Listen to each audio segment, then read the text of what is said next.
Hello everyone, कैसे हैं आप सब। आई होप आप सब अच्छे होंगे।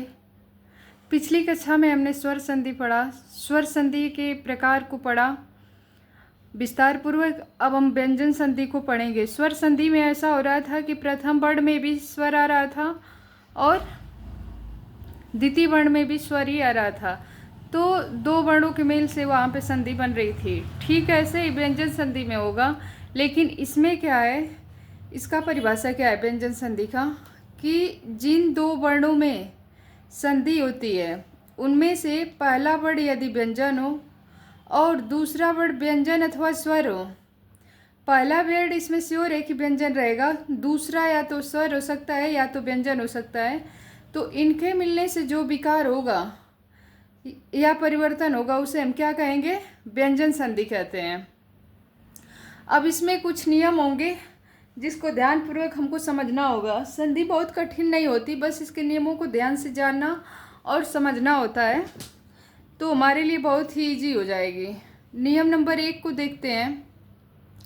कह रहा है कि यदि क च ट त प के परे वर्गों का तृतीय अथवा चतुर्थ वर्ग उसी वर्ग का तीसरा अथवा चौथा वर्ग, तीसरा वर्ग का मतलब ग और चौथा वर्ग का मतलब घ, उसी तरह से तीसरा वर्ग ज और चौथा वर्ण का मतलब ज, अथवा यर अलावा अथवा कोई स्वर हो तो क च ट त प के स्थान पे ग ज ड द ब हो जाएगा। क आएगा तो उसका क वर्ग का हम समझ रहे हैं कि तीसरा वर्ण ग होता है, च वर्ग का तीसरा वर्ण ज होता है, ट वर्ग का तीसरा वर्ण ड होता है और उसी तरह से त वर्ग का तीसरा वर्ण द होता है। फिर सेम टू सेम प वर्ग का भी तीसरा वर्ण क्या हो जाएगा, ब हो जाएगा। तो ये कह रहा है कि क च ट त प के अलावा अगर कोई वर्ण आता है या तो ये भी आ जाए तो इनके स्थान पर तीसरा वर्ण हो जाएगा। ठीक है, अब हम इसके उदाहरण को समझेंगे कि क वर्ग कैसे ग वर्ग में परिवर्तित हो रहा है। क वर्ग कैसे अपने तीसरे वर्ण ग में परिवर्तित हो रहा है। तो वाक प्लस इस, यहाँ पे क आया है व्यंजन पहला वर्ण, दूसरे वर्ण में स्वर है, यहाँ पे व्यंजन भी हो सकता है लेकिन ये क्या है, स्वर है। तो क के स्थान पे क्या हो जाएगा, ग हो जाएगा। वाक प्लस इस बराबर वागीस। ठीक उसी तरह से दिग प्लस गज मिलेगा तो दिग्गज बन जाएगा। वाक प्लस धारा बराबर वाग धारा। दिग प्लस भ्रम बराबर दिग्भ्रम।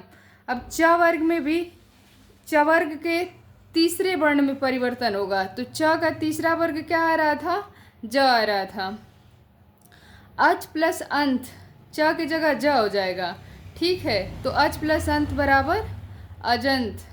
अच प्लस आदि, च का ज हो जाएगा तो अजादि। सेम वही नियम ट वर्ग में है। खट प्लस आनंद, ट जो है अपने तीसरे वर्ग में कन्वर्ट हो जाएगा अर्थात ड हो जाएगा, तो खट प्लस आनंद बराबर खड़ानंद। ये इसी तरह से इसके त वर्ग और प वर्ग के भी एग्जाम। त वर्ग में क्या कह रहा है कि तत् प्लस इच्छा, तो त जो है अपने वर्ग के तीसरे वर्ण में बदलेगा तो त की जगह द आ जाएगा। तत् प्लस इच्छा बराबर तद इच्छा। सत प्लस आचार बराबर सदाचार। और वही चीज़ प वर्ग में है कि प जो है अपने वर्ग के तीसरे वर्ण में बदलेगा, तो प का तीसरा वर्ण क्या है, ब आ रहा है, तो सुप प्लस अंत बराबर सुबंत। अप प्लस ज बराबर अब्ज। अब हम इसके नियम नंबर 2 को देखेंगे। कह रहा है कि यदि किसी वर्ण के प्रथम वर्ण के परे कोई अनुनासिक वर्ण, अनुनासिक वर्ण कौन कौन, न या तो म हो, तो प्रथम वर्ण के बदले उसी वर्ण का अनुनासिक वर्ण हो जाता है। ठीक है, अगर अनुनासिक आ रहा है न या म तो वो बदल के क्या हो जाएगा, अनुनासिक वर्ण हो जाएगा। अप प्लस मैं, मैं, यहाँ पे म क्या है, अनुनासिक है। जगत प्लस नाथ, जगन्नाथ। खट प्लस दर्शन, खट दर्शन। भगवत प्लस गीता, भागवत गीता। और ठीक उसी तरह से उत प्लस घाटन मिलके उद्घाटन हो रहा है, अर्थात त का द हो जा रहा है, ट का ड हो जा रहा है। और यहाँ पे अगर न या म आ जाए तो वो अनुनासिक वर्ण में बदल जा रहा है, तो अनुनासिक वर्ण आएगा। ठीक है, अब हम इसके नियम नंबर 3 को देखेंगे। कह रहा है त या द के बाद च अथवा छ हो। पहले वर्ण में त या द के बाद च अथवा छ हो तो त या द के स्थान पर च हो जाता है। अर्थात त या द के बाद च या छ आए तो त या द के स्थान पर च हो जाएगा। तो देखिए उदाहरण देखिए इसका। उत प्लस चारण, यहाँ त आया हुआ है पहले वर्ण में और दूसरे में च आ गया है, तो कह रहा है कि च आए या तो छ आए, वो उसका च ही बनेगा। तो उत प्लस चारण उच्चारण, उत प्लस छेद उच्छेद, शरद प्लस चंद्र बराबर शरद चंद्र। ठीक है, अब इसी तरह से इसके अगले नियम को देखेंगे, अर्थात चौथे नियम को देखेंगे। इसमें भी कुछ इसी तरह का है। त या द के बाद ज अथवा झ हो तो त या द के स्थान पे क्या हो जाएगा, ज हो जाता है।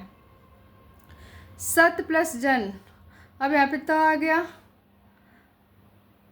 तो इसके स्थान पे क्या हो जाएगा, ज हो जाएगा।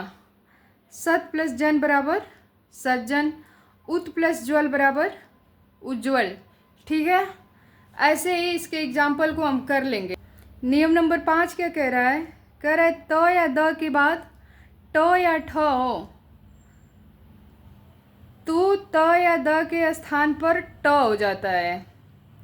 ठीक है, सत प्लस टीका, यहाँ पे ट है तो ट हो जाएगा। सत प्लस टीका बराबर सट्टिका, तत् प्लस टीका बराबर तट्टिका। अगर इसी तरह से ठ भी आया होता तो भी उसका परिवर्तन ट में ही होता। आइए हम व्यंजन संधि के नियम नंबर 6 को देखते हैं। त या द के बाद ड या ढ हो तो त या द के स्थान पर ड हो जाता है। हम सब में देख रहे हैं कि इन दो के स्थान पे अगर